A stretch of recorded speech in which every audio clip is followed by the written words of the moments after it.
અત્યારે મહત્વનો મુદ્દો છે કે આ એક્ઝામના ટાઈમ પર એવી બધી જે રીલ બાજો જે છે ને એ લોકોનો રાફડો ફાટશે હવે.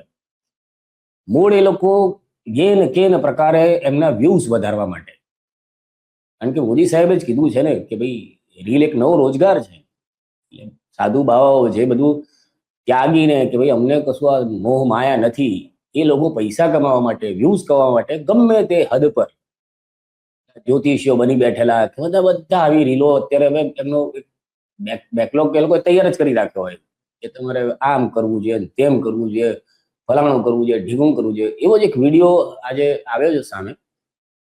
ક્યારનો છે નથી ખબર, પણ અત્યારનો જ હશે, એટલે વાયરલ થઈ રહ્યો છે. એટલે તો પહેલા તમને વિડીયો બતાવી. આ એ છે વિડીયો, જુઓ. बहुत ज्यादा नंबर कम आते हैं, 40%, 50%, 60% तक ही आते हैं। उनको याद नहीं रहता है, जिद्दी स्वभाव उनका होता जा रहा है। परीक्षा का समय अब नजदीक आ चुका है, उनके नंबर अच्छे नहीं आते हैं, उनके एग्जाम अच्छे नहीं जाते, उनके एग्जाम में बहुत मार्क्स कम आते हैं। जब भी अपने घर से बाहर एग्जाम देने के लिए आप निकलो, सबसे पहले आपने कांच के गिलास में थोड़ा सा दूध डाल करके उसमें आपने तुलसी का दल, तुलसी का पत्ता भी डाल देना है। 21 बार इस मंत्र का आपने उच्चारण करना है, और साथ में 21 बार ही मंत्र का उच्चारण करने के बाद दूध में आपने फूंक लगा करके बच्चे को पिला देते हैं। बच्चा जैसे एग्जाम में जाएगा उसके मार्क्स बहुत अच्छे आएंगे। वो मंत्र इस प्रकार है, ओम क्लीम कृष्णाय नमः, ओम क्लीम कृष्णाय नमः, ओम क्लीम कृष्णाय नमः। इस मंत्र का उच्चारण करके उस दूध में आपने फूंक लगा करके बच्चे को पिला देते हैं। जब जब भी उसका एग्जाम हो, जो दूध पिला करके मंत्र को फूंक लगा करके बच्चे को पिला करके भेजें, उसके मार्क्स बहुत अच्छे आएंगे। બોલો, એટલે આ તમારે એ ભણ્યો છે કે બધા પર નહીં બહુ ફોકસ કરવાનું, આના પર ફોકસ કરવાનું. કારણ કે જો આપણા તો આપણા સંરક્ષણ મંત્રી છે, એટલે મોદી સાહેબે કીધું હતું કે લોકો પહેલા એવા હતા કે રાફેલ બધું ખરીદે તો એના પર લીંબુ મરચા લગાડે. એમાં રાજનાથસિંહે કર્યું હતું. અને હવે કદાચ ફ્રાન્સને લગાડે કે લીંબુ મરચા લગાડો. એટલે મૂળ હવે તર્ક સંગત કશું નથી, આ બધું ધર્મ સંગત ને ધર્મના નામે ધતિંગો કરવાનો ધંધો બહુ મોટો ફાલ્યો છે. એટલે એક ઘટના તમને કહું, તમે ફેસ કરી હશે કે એક નવું ચલણ છેલ્લા એકાદ વર્ષથી ચાલુ થયું છે, એની રીલ્સ બની છે કે તમારે કોઈ રાહુ કે એનું કોઈ નડતર હોય તો તમારે કોકા કોલા, થમ્સઅપ કે જીરા સોડા એ તમારે ટોયલેટમાં નાખીને 10 રૂપિયાની ફ્લશ કરી દેવાનું. એટલે સામાન્ય માણસ એમ વિચારે કે 10 રૂપિયામાં શું, કદાચ રાહુ મહારાજ એનાથી ખુશ થઈ જતા હશે તો કરે. અને એવું નથી કહેતો કે લોકો કરે, મેં કર્યું છે. મેં એટલે નથી કર્યું કે મને એમાં ભરોસો હતો, મને એમાં એટલા માટે મારે કરવું પડ્યું કારણ કે મારી પત્નીને આમાં ભરોસો છે. એ રીલ્સ જોતા જોતા એને એમ થયું કે અત્યારે આટલા બધી સમસ્યાઓ તારી ચાલે છે ને, તો તારે કરવું જોઈએ. એટલે હું વિચારું કે મારા મહિનાના 40 રૂપિયા, 4 કંઈક વાર હોય છે, મને એક્ઝેક્ટ વાર યાદ નથી, આ તો લઈને આવે એટલે આપણે ના વાર્તા પૂરી કરી. પણ જ્યારે આપણા આ શાસ્ત્રો લખાયા હશે એ વખતે આ બધાની શોધ થઈ નહોતી. નવીથી પેટા શોધ કોણ કરી રહ્યું છે? માત્ર ને માત્ર જો મને એ વખતે મારે કોઈ દિવસ એવી મારે બહુ ડીપમાં ચર્ચા નથી કરી, પણ ખાલી આજે તમને કહ્યું, તમને માનવું ના માનવું એ તમારા હાથમાં છે. કે ધારો કે એક મારી કંપની છે કોઈ કોકાની, એની કોલાની, હું કહું કે યાર અત્યારે એનું વેચાણ નથી, તો શું કરી શકાય? તો આવા 10-20 બાવાઓ, કારણ કે હવે રીલના જમાનામાં તો ગામે ગામ ફરવાની જરૂર નથી, એવા લોકોની પાસેથી જેમના બોલવાનું સરસ હોય ને થોડોક ગેટઅપ બેટઅપ ઉભો કરીને એવા લોકોના એક પોડકાસ્ટ જેવું કે એવા સેટઅપમાં એમનું બનાવીને બધી વાતો કરી દેવાની, પછી એ રીલને બૂસ્ટ કરવાની. ફેસબુક પર કે ઇન્સ્ટા પર રીલ બૂસ્ટ કરવી બહુ નોમિનલ ખર્ચો છે. એટલે એ ખર્ચાથી બૂસ્ટ કરે એટલે આખા ઇન્ડિયામાં અને જેટલે એ લોકો જે નક્કી કરે ત્યાં સુધી ફેલાય. એ ફેલાય એનાથી પેલા બાવાને તો ડબલ ફાયદો હોય કે રીલ વધારે થાય અને એની ઇન્કમ વધે, પણ એનાથી અનેક ગણી ઇન્કમ આ કોકો કોલા ને એ બનાવનાર કંપનીઓને થાય. કારણ કે મારા જેવો ધારો કે 1 મહિના સુધી કરતું હોય, ઘરે આવતું હોય તો આપણે નાખતા હોય, તો એવા તો આ દેશની અંદર કેટલા બધા લોકો છે, બધાને તકલીફ છે. કારણ કે જ્યારથી દિલ્હીની સત્તા પર જે મહાપુરુષ બેઠા છે ત્યારથી બધાને તકલીફ છે. 80 કરોડથી વધારે લોકો મફતનું અનાજ ખાય છે, એટલે કોઈ કશું કામ કરવાની જરૂર નથી, કે એમને ખબર છે કે સરકાર આપી જવાની. બાકીના લોકોમાંથી મુઠ્ઠીભર તત્વો એવા છે કે જેમની પાસે બધું જ સુખ સાહેબી ને બધું જ છે.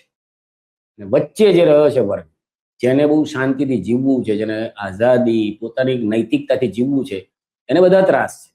અને મોટા ભાગના લોકોને આવા ત્રાસ છે. એટલે એ ત્રાસ વાળા 40 રૂપિયાનો ખર્ચો કરે. પણ એના કારણે આવા લોકોને પ્રોત્સાહન વધારે મળે છે.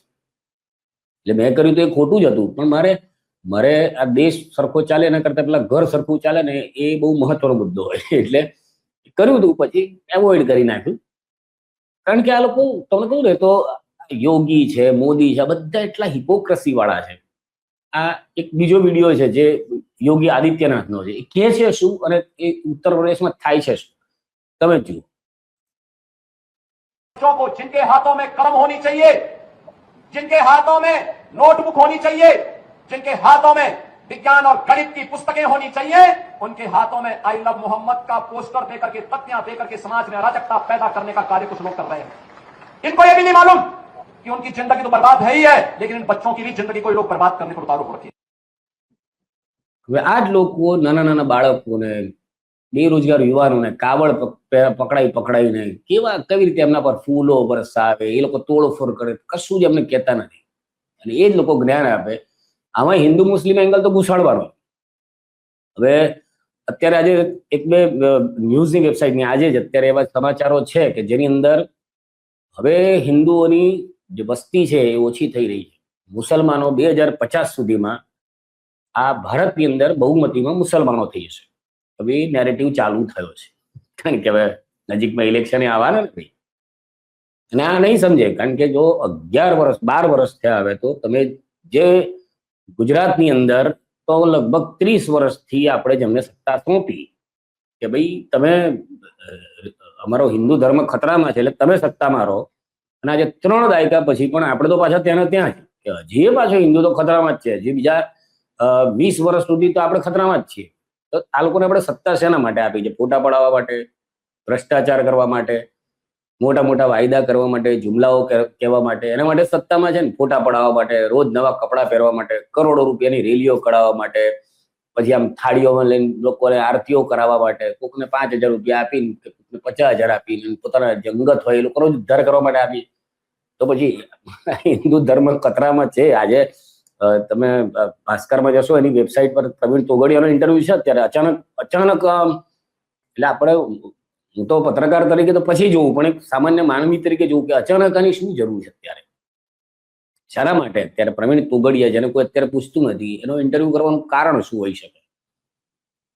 બાકી આ તમારે, કારણ કે આપણને જે સામે દેખાય છે હોતું નથી. એ આના રીતે જ આ અલ્ગોરિધમ આપણા મગજની અંદર આપણા એટલે દેશના નાગરિકોને મૂર્ખ બનાવવાનો એક મોટું ષડયંત્ર ચાલી રહ્યું છે. એનો આ ભાગ છે. અત્યારે બધા એવા વિડીયોઝ ચાલુ થશે કે જે તમને ખરેખર, એટલે તમને લાગતું હોય છે, આ એક તમને કહી દઉં કે તમે જે તમારી પસંદગીના જ તમે વિડીયોઝ જોતા હો, એવું નથી હોતું. જે આ મેટા કંપની છે કે ગૂગલની, એ લોકો નક્કી કરે છે કે તમારે શું જોવું જોઈએ. ને એ તમને એ જ દેખાય એના માટે કરોડો અબજો રૂપિયાનો ખર્ચો જેની પાસે હોય એ કરી શકે, અને કરે જ છે, એ ચાલે જ છે. એટલે તમારે તમારી વિવેક બુદ્ધિનું બહુ ધ્યાન આપવું જરૂરી છે, કારણ કે હવે તો હજી જ્યાં સુધી આ લોકો સત્તામાં રહેશે ત્યારે આપણે ખતરામાં જ છીએ. કંઈક નહીં કરી, ધારો કે 2050 સુધીમાં નહીં થાય ને આ લોકો રહ્યા, તો 2070 ની નવી ઘટના આપશે કે 2070 તો થઈ જ જવાનું.